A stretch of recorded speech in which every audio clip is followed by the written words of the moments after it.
எனதன்பு மிதுனராசிக்கார நேயர்களுக்கு எனதினிய வணக்கம். நம்ம இன்னைக்கு வீடியோ பதிவுக்கு முழுமையா போறதுக்கு முன்னாடி முருகரை மனதார வணங்கிட்டு வீடியோ பதிவுக்குள்ள போகலாங்க. ஓ முருகா போற்றி, ஓ முருகா போற்றி, ஓ முருகா போற்றி. காக்கும் முருகனே போற்றி. நல்லதே நடக்கும், நல்லது மட்டும்தான் நடக்கும். நம்மளோட மிதுன ராசிக்காரங்களுக்கு பேச்சு திறன் அதிகமா இருக்கு. இவங்களுடைய பேச்சு திறன் மூலமா எதிரிகளை கூட இவங்க எளிமையா நண்பனா மாத்திருவாங்க. இவங்களுக்கு புத்திசாலித்தனம் அதிகமாவே இருக்கு. இவங்க எந்த ஒரு செயலை செஞ்சாலும் சுறுசுறுப்பா செய்வாங்க. ஒருத்தங்கிட்ட பேசும்போதும் சரிங்க, ஒருத்தங்கிட்ட பழகும் போதும் சரி, இவங்க எளிதில் பழகக்கூடிய தன்மை கொண்டவங்களா இருக்காங்க. கள்ளகலப்பான மனசுக்கு சொந்தக்காரங்களா இருக்காங்க நம்மளோட மிதுன ராசிக்காரங்க. இந்த பதிவு மறுபிறவி எடுக்கக்கூடிய மிதுன ராசிக்காரர்களுக்கானது. என்னங்க மறுபிறவியா? ஆமா, ஒரு மனிதன் இந்த காலகட்டத்துல கஷ்டத்துல இருக்கான் அப்படின்னா, சரிவை சந்திச்சிட்டா அப்படின்னா, தோல்விய அடைஞ்சிட்டா அப்படின்னா, மீண்டும் அவன் எழுந்து அந்த வெற்றி பாதையை நோக்கி வரதே ஒரு மறுபிறவி எடுத்து வர மாதிரி தான். அந்த அளவுக்கு நிறைய மாற்றத்தையும் அந்த எண்ணத்தையும் சிந்தனையையும் அவன் விதைக்க வேண்டியது இருக்கு. அப்படிப்பட்ட ஒரு போராட்டமான வாழ்க்கையத்தான் இந்த காலகட்டம் இருக்கு. ஆகவே மிதுன ராசிக்காரர்களுக்கு இந்த காலகட்டம் கொடுக்கக்கூடிய முக்கிய மாற்றங்கள் என்ன, எந்த மாதிரி அதிசயத்தை பார்க்க இருக்கீங்க, எந்த மாதிரி விஷயத்தை ஃபாலோ பண்ணணும் அப்படிங்கறத எல்லா தகவலும் இந்த பதிவுல நாம தெரிஞ்சுக்க போறோம். ஆகையால ஸ்கிப் பண்ணாம முழுமையா பார்த்து தெரிஞ்சுக்கோங்க. பார்த்துட்டு உங்க நண்பர்கள் உறவினர்கள் எல்லாருக்கும் இந்த வீடியோவை ஷேர் பண்ணுங்க. நம்மளோட மிதுன ராசிக்காரர்கள் எப்போது வாழ்க்கையில முன்னேறுவாங்க அப்படிங்கிறத பத்தி நாம போன பதிவுல பார்த்திருந்தோம். குறிப்பா இப்ப அதற்கான நேரமும் காலமும் வந்துருச்சு அப்படின்னே சொல்லலாம். எப்படிங்க அப்படின்னு சொல்லி கேட்டீங்கன்னா, தமிழ் புத்தாண்டு பிறந்துருச்சு. நல்ல மாற்றத்தை கொடுக்கக்கூடிய ஆண்டாக இந்த ஆண்டு உங்களுக்கு அமைய போகுது. வருடம் ஆரம்பிச்சிருச்சு. உங்க வாழ்க்கையில இருக்கக்கூடிய தடுமாற்றங்களும் சோதனைகளும் குழப்பங்களும் மிதுன ராசிக்காரர்களுக்கு கண்டிப்பா இல்லாம போக போகுது. இந்த வருடத்தின் பாதையிலிருந்து மாற்றங்கள் வருங்க. நான் கண்டிப்பா சொல்லி இருந்தேன், ஏப்ரல் மாசத்துக்கு அப்புறம் மாற்றத்தை பார்ப்பீங்கன்னு. நான் மிதுன ராசிக்காரர்களுக்கு போன வருஷம் முடிவடையும் போது சொன்னேன், இந்த வருஷம் ஆரம்பிக்கும் போதும் சொன்னேன். இப்ப அதற்கான நேரம் தான் இப்ப வந்திருக்கு. சரிங்களா? இந்த தமிழ் புத்தாண்டு முதல்ல என்ன மாற்றம் இந்த மிதுன ராசிக்காரர்களுக்கு கிடைக்குன்னா, உங்களுடைய வேலையில மாற்றத்தை பார்ப்பீங்க. 100% மாற்றத்தை பார்ப்பீங்க. என்னங்க 100% மாற்றம்னா வேலைக்கான மாற்றம். ஒன்று இருக்கிற வேலையிலிருந்து இன்னொரு வேலைக்கு மாறுவீங்கன்னா, வேலை கிடைக்காத நபர்கள் வேலைக்கு போறதுக்கான ஒரு சூழல் உருவாகும். ஒரு இக்கட்டான சூழல் முதல்ல உருவாகும். எப்பவுமே ஒரு விஷயத்த புரிஞ்சுக்கோங்க மிதுன ராசிக்கார நண்பர்களே, உங்களுக்கு ஒரு நல்லது நடக்க போகுதுன்னா அதுக்கு முன்னாடி ஒரு இக்கட்டான சூழ்நிலை வரும், ஒரு கஷ்டமான சூழ்நிலை வரும். அதுதான் உங்களை அந்த நல்ல நிலைக்கு தள்ளிவிடும், தள்ளும், புஷ் பண்ணும் ஒரு சூழ்நிலை. அதாவது நீங்களா போய் ஒரு விஷயத்த பண்றதை விட ஒரு விஷயத்த பண்ண வைக்கும். அப்படிப்பட்ட சூழ்நிலைக்கு நீங்க தள்ளப்படுவீங்க. பெரும்பாலும் மிதுன ராசிக்காரங்களை பாருங்க, சூழ்நிலைகள் தான் இவங்கள தள்ளிக்கிட்டே இருக்கும். இதை பண்ணித்தான் ஆகணும், இதை செஞ்சுதான் ஆகணும் அப்படின்னு. அப்ப இந்த ராசியில நல்ல நிலைமையில இருக்கிறவங்க என்ன விஷயத்தை என்னென்ன ரகசியத்தை ஃபாலோ பண்றாங்கன்னு தெரியுங்களா? எந்த வழிமுறைய ஃபாலோ பண்றாங்கன்னு தெரியுங்களா? சூழ்நிலை தன்னை தள்ளக்கூடிய அளவுக்கு வச்சுக்க மாட்டாங்க. இது மிதுன ராசிக்காரங்க தெரிஞ்சுக்க வேண்டிய முக்கியமான விஷயமா இருக்கு. சூழ்நிலைகள் உங்களை தள்ளுற மாதிரி நீங்க வச்சுக்க கூடாது. இந்த சூழ்நிலை வேற இக்கட்டான சூழ்நிலைப்பா, இதை பண்ணித்தான் ஆகணும், இனிமேலு வேற வழி இல்லை, செஞ்சுதான் ஆகணும் அப்படிங்கிற நிலைக்கே விடக்கூடாது. முன்கூட்டியே அந்த சூழ்நிலை வராம இருக்க என்ன பண்ணணுமோ அதை பண்ணிடணும். அப்ப மிதுன ராசிக்காரங்க வேலை இல்லாம இருந்தவங்களுக்கு இந்த டைம் ஏதாவது கிடைக்கிற வேலைக்காவது போய் தான் ஆகணும், ஏதாவது ஒரு வேலைக்கு போய் தாண்டா ஆகணும் அப்படிங்கிற ஒரு சூழ்நிலை இந்த காலகட்டத்தில் உருவாகுது. அப்ப அந்த வேலை உங்களுக்கு எப்படிப்பட்ட மாற்றத்தை கொடுக்குனா, நான் ஒரு பதிவுல நான் சொல்லி இருந்தேன். என்ன சொல்லி இருந்த? ஐயா, நம்ம கிட்ட ஜாதகம் பார்த்த நபரே ஒருத்தர் கேட்டிருந்தாரு, அம்மா நீங்க சொன்ன மாதிரி நல்லதே நினைச்சிட்டு இருந்தேன், ஒரு வேலைக்கு போகணும்னு கற்பனை பண்ணி பார்த்துட்டே இருந்தேன், ஆனா நான் நினைச்சது ஒண்ணு நடந்தது ஒண்ணு, சம்பந்தமே இல்லாத ஏதோ சாதாரண ஒரு வேலை கிடைச்சிருச்சு, ஆனா நான் அந்த நினைச்ச வேலை எனக்கு கிடைக்கவே இல்லை அப்படின்னு சொன்னாங்க. அப்ப நம்ம சொன்ன விஷயம் என்ன? உங்களுக்கு பிரபஞ்சம் ஒரு விஷயத்த கொடுக்குது அப்படின்னா காரணம் இல்லாம கொடுக்காது. இத முதல்ல ஏற்றுக்கொள்ளக்கூடிய மனப்பான்மை கொண்டவர்களுக்கு தான் அது முழுமையான மாற்றத்தை கொடுக்கும். எதனால ஒரு விஷயம் நடந்ததுன்னு இன்னைக்கு தெரியாது, பல வருடங்கள் கழிச்சு யோசிக்கிறப்பத்தான் இது ஏன் நடந்துச்சு, எதனால நடந்துச்சுன்னு பல உண்மைகள் உங்களுக்கு தெரிய வரும்.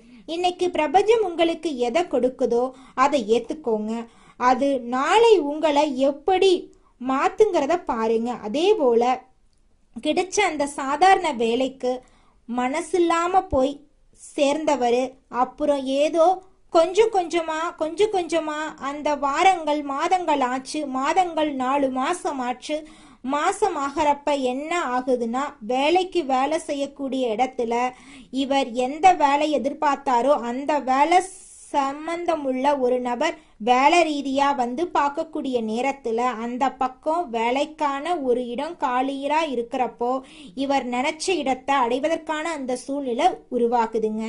இதுதான் பிரபஞ்சம் உருவாக்கக்கூடிய ஒரு அமைப்பா இருக்கு. மிதுனம் ராசிக்காரர்களே, பிரபஞ்சம் ஈர்த்து கொண்டு வந்து உங்களுக்கு ஒரு நல்லதை கொடுக்குது. நீங்க கேட்டதை கொடுக்குதுன்னா எடுத்த உடனே நீங்க கேட்டதை கொடுக்காது. முதல்ல அதற்கான சோதனைகளும் சில இடத்துல பொறுமைகளையும் கையாளக்கூடிய சில சூழ்நிலைகள் உருவாகும். ஒரு திடீர்னு ஒரு கஷ்ட சூழ்நிலை வரும், திடீர்னு ஒரு தடுமாற்றம் வரும். அப்படி வருதுன்னா உடனே ஒரு மனிதன், சாதாரணமா ஒரு மனிதன் என்ன நினைக்கிறான், அவ்வளவுதான்ப்பா, நம்மளுக்கு கெட்ட நேரம் ஆரம்பிச்சிருச்சு, இனி நம்ம பொழப்பு அவ்வளவுதான், அப்படி இப்படின்னு நெகட்டிவா யோசிக்கிறான். ஆனா அதுதான் அவங்கள அடுத்த நிலைக்கு கொண்டு போகுதுங்கிறத இவங்க மறந்துடுறாங்க, யோசிக்க தவறிடுறாங்க. ஏன்னா எப்போ ஒரு கஷ்ட சூழ்நிலை வருதோ, எப்போ ஒரு இக்கட்டான சூழ்நிலை வருதோ அப்பத்தான் அதிலிருந்து மீண்டு வர்றதுக்கான எண்ணங்கள் உதிர்க்கும், அதற்கான முயற்சிகள் அதிகரிக்கும். அப்படித்தான் மிதுன ராசிக்காரங்களுக்கு இந்த வருஷம் இருக்க போகுது. இந்த வருஷத்துல நல்லதெல்லாம் நடக்க போகுது. மிதுனம் ராசிக்காரர்களே, உங்களுக்கு இந்த காலகட்டம் முக்கிய முடிவு எடுக்கக்கூடிய சூழ்நிலைக்கு உங்களை தள்ள போகுது. அப்ப அந்த முக்கிய முடிவு என்னவா இருக்க போகுதுன்னா, வருமானத்துல, பொருளாதாரத்துல, வேலை சார்ந்து, தொழில் சார்ந்து, முக்கியமா உங்க வாழ்க்கையின் ஒரு மாற்றத்தை நோக்கி ஒரு முடிவை எடுக்க வைக்க போகுது. உங்களுடைய வாழ்க்கையில முக்கியமான நிகழ்வுகள் எல்லாமே அடுக்கடுக்கா நடக்க போகுதுங்க. மிதுனம் ராசிக்காரர்களே, அந்த முக்கிய முடிவுகளை உங்க வாழ்க்கையின் மாற்றத்துக்கான ஒரு பிள்ளையார் சொல்லியா அமைச்சுக்கோங்க. நீங்க தான் அமைச்சுக்கணும். அப்பத்தான் உங்க வாழ்க்கையில மாற்றங்கள் அடுக்கடுக்கா வருங்க. மிதுன ராசிக்காரங்களை பொறுத்தளவுக்கு இந்த படிக்கக்கூடிய நபர்கள், மாணவர்கள் மேற்படிப்புக்காக வெளியூர் போகக்கூடிய சூழ்நிலையும் இந்த காலகட்டத்துல உருவாகும். குறிப்பா 10 மாசத்துக்குள்ள அடுத்து வரக்கூடிய 10 மாசம்னு நீங்க கணக்கு வச்சுக்கோங்க. ஏப்ரல் இந்த மாசத்துல இருந்து 10 மாசத்துக்குள்ள மாற்றத்தை நீங்க கண்டுபிடிக்க போறீங்க. உங்க வாழ்க்கையில நிறைய மாற்றங்கள் வரப்போகுது. ஜோதிட சாஸ்திரத்துல 3ஆவதா அமைந்துள்ள ராசி தாங்க நம்மளோட மிதுனம் ராசி. நம்மளோட மிதுனம் ராசிக்காரங்க தைரியசாலியா இருப்பாங்க. மிதுனம் ராசியனுடைய அதிபதி புதன் பகவானுங்க. மிதுனம் ராசியில் இருக்கக்கூடிய நட்சத்திரம் யாராருன்னு பார்த்தீங்கன்னா, மிருகசீரிசம் 3, 4ஆம் பாதங்க, திருவாதிரை, புனர்பூசம் 1, 2, 3ஆம் பாதம். இவங்க எல்லாரும் நம்மளோட மிதுனம் ராசியில இருக்கக்கூடிய நட்சத்திரங்க. புதன் பகவான் மிதுனம் ராசிய ஆட்சி செய்யறாருங்க. நம்மளோட மிதுனம் ராசிக்காரங்களுக்கு நட்பு ராசியா இருக்கக்கூடியவங்க யாராருன்னு பார்த்தீங்கன்னா, ரிஷபம், கன்னி, துலாம். இவங்க எல்லாரும் நம்மளோட மிதுனம் ராசிக்காரங்களுக்கு நட்பு ராசியா இருக்காங்க. மிதுனம் ராசிக்காரங்க வாழ்க்கையில எவ்வளவு கஷ்டம் வந்தாலும் தைரியத்தை விட மாட்டாங்க. முயற்சி பண்ணிக்கிட்டே இருப்பாங்க. அடுத்தவங்க செய்ய முடியாதுன்னு ஒதுக்கி வச்ச காரியத்தை கூட அழகா திட்டம் தீட்டி அந்த காரியத்துல வெற்றி அடையக்கூடியவங்களா இருப்பாங்க. நம்மளோட மிதுனம் ராசிக்காரங்க எப்போதுமே சுறுசுறுப்பா இருப்பாங்க. மீன் போன்ற அழகிய கண்களை கொண்டவங்களா இவங்க இருப்பாங்க. இவங்களுக்கு சோம்பேறித்தனம் சுத்தமா கிடையாதுங்க. அடுத்ததாக நம்முடைய மிதுன ராசியில் இருக்கக்கூடிய ஒவ்வொரு நட்சத்திரக்காரர்களுக்கும் இந்த மாதம் எப்படி அமைஞ்சிருக்குன்னு தெரிஞ்சுக்கலாங்க. நம்மளோட மிதுன ராசியில் இருக்கக்கூடிய முதலாவது நட்சத்திரம் மிருகசீரிசம் 3-4 பாதம். உங்களுக்கு இந்த மாதம் எப்படி அமைஞ்சிருக்குன்னு தெரிஞ்சுக்கலாங்க. இந்த மாதம் நீண்ட தூரத்துல இருந்து வரும் தகவல்கள் நன்மையாக இருக்குங்க. கூர்மையான மதிநுட்பத்தால எந்த பிரச்சனையும் எளிதாக நீங்க தீர்த்துருவீங்க. பூர்வீக சொத்துக்கள்ல இருந்த தகராறுகள் நல்ல முடிவுக்கு வரும். உங்க குடும்பத்துல இது நாள் வரைக்கும் இருந்த அனைத்து பிரச்சனைகளுக்கும் படிப்படியா தீர்வு கிடைக்க போகுது. உங்களோட ஆசைகள் கனவுகள் எல்லாமே நிறைவேற போகுதுங்க. உங்களுடைய குடும்பத்துல சுபகாரியங்கள் தொடர்ச்சியா நடக்க போகுதுங்க. நீங்க நிலம் வாங்க போறீங்க, கார் வாங்க போறீங்க, வாகனமெல்லாம் வாங்க போறீங்க. 30 வயசு ஆயிருச்சு, தலைமுடி நரைச்சு போச்சு, எனக்கு திருமணம் நடக்குமா நடக்காதா அப்படிங்கிற குழப்பத்துல இருந்த மிதுன ராசியில் இருக்கக்கூடிய மிருகசீரிசம் 3-4 பாதத்தை சேர்ந்தவங்களுக்கு இந்த காலகட்டத்துல உங்களுக்கு ஏற்ற சரியான வாழ்க்கை துணையோடு உங்களுக்கு திருமணம் நடக்க போகுதுங்க. அடுத்ததாக நம்முடைய மிதுன ராசியில் இருக்கக்கூடிய நட்சத்திரம் திருவாதிரை. உங்களுக்கு இந்த மாதம் எப்படி அமைஞ்சிருக்குன்னு தெரிஞ்சுக்கலாங்க. இந்த மாதம் தொழில் வியாபாரம் திருப்திகரமா நடக்குங்க. பார்ட்னர்கள் ஒத்துழைப்போட வியாபாரத்தை விரிவாக்கம் செய்ய நீங்க முயற்சி செய்வீங்க. கடிதம் மூலமா வரும் தகவல்கள் நல்ல தகவலா உங்களுக்கு இருக்குங்க. வர வேண்டிய பணம் உங்க கைக்கு வந்து சேருங்க. உங்க வாழ்க்கையில் இருக்கக்கூடிய அனைத்து கஷ்டங்களும் காணல் நீரா கரைஞ்சு போயிருங்க. உங்களுடைய எண்ணம் போல உங்க வாழ்க்கையில நல்லது மட்டும்தாங்க நடக்கும். கெட்டது என்ற பேச்சுக்கெல்லாம் துளி கூட இடம் கிடையாதுங்க. உங்களுடைய உடல்நிலை ஆரோக்கியமா இருக்க போகுதுங்க. உங்களுடைய மனக்கவலைகள் காணல் நீரா கரைஞ்சு போக போகுதுங்க. அடுத்ததாக நம்முடைய மிதுன ராசியில் இருக்கக்கூடிய நட்சத்திரம் புனர்பூசம் 1-2-3 பாதம்.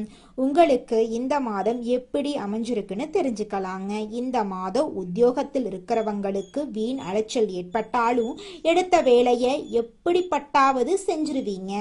புதிய வேலைக்கு முயற்சி செய்யறவங்களுக்கு சாதகமான பலன் தரும். மாணவர்களுக்கு கல்வியில வெற்றி பெற எடுக்கும் முயற்சிகள் சாதகமான பலனை தரும்.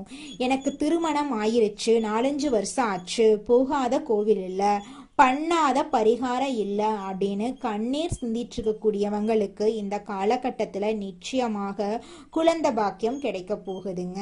நீங்கள் இது நாள் வரைக்கும் பணங்காசு 4-5 பேர்கிட்ட கடன் வாங்கி ஒவ்வொரு நாளையும் வாழ்ந்திருப்பீங்க. ஆனால் இனி வரக்கூடிய காலங்களில் நீங்கள் 4-5 பேருக்கு பணங்காசு கடன் கொடுக்கக்கூடிய அளவுக்கு செல்வாக்கில் உயர்ந்த வாழ்க்கையை நீங்கள் வாழ போறீங்க. நல்லதுதான் நடக்குங்க. நல்லது மட்டும்தாங்க நடக்கும். கெட்டது அப்படிங்கிற பேச்சு துளி கூட இடம் கிடையாதுங்க. குலதெய்வம் எங்கேயோ இருக்குது, என்னமோ இருக்குது அப்படிலாம் நீங்க நினைக்க வேண்டாங்க.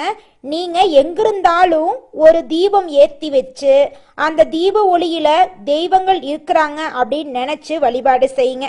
குலதெய்வமே தெரியாவிட்டாலும் வீட்டுல தீபம் ஏற்றி வச்சு ஏதாவது ஒரு நல்ல நாள்ல குலதெய்வத்தை நினைச்சு வழிபாடு செய்யுங்க. குலதெய்வ வழிபாடு குலம் காக்குங்க, குலம் தலைக்கும். முதல்ல குலதெய்வம், அப்புறம் இஷ்டப்பட்ட தெய்வம், அப்புறம் உங்களுக்கு விருப்பப்பட்ட தெய்வங்க. எந்த கோயிலுக்கு போனாலும் என்ன பண்ணாலும் ஏற்றமில்லை அப்படின்னு நீங்க சொல்லுவீங்க.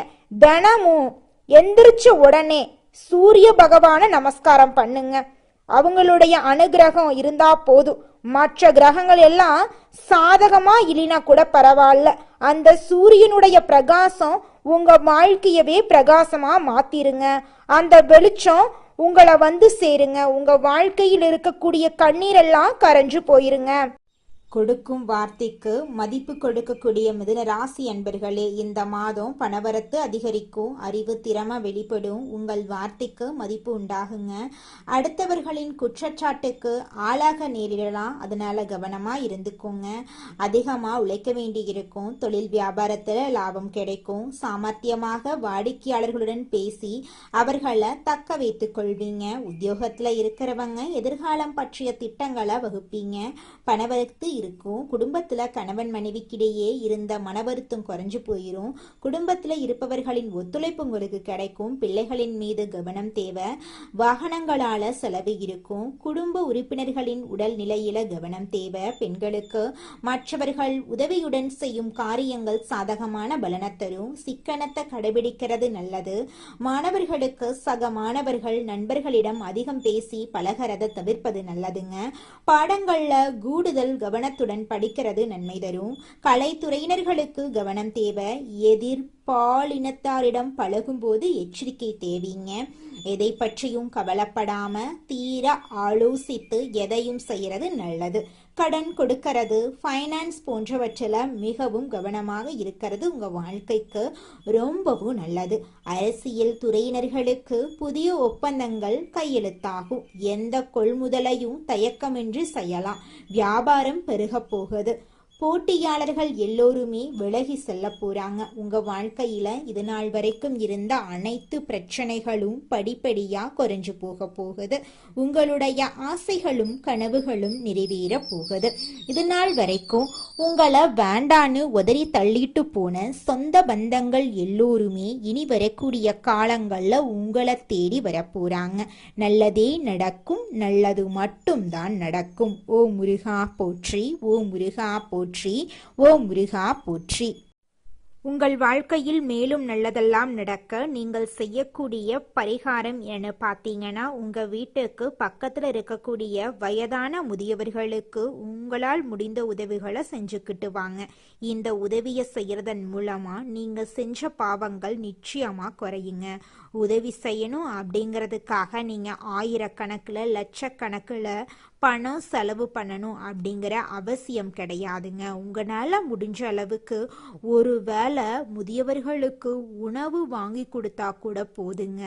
இந்த உதவியை செய்யறதன் மூலமா உங்க வாழ்க்கையில நல்லது தாங்க நடக்கும், நல்லது மட்டும் தாங்க நடக்கும். நன்றி, வணக்கம்.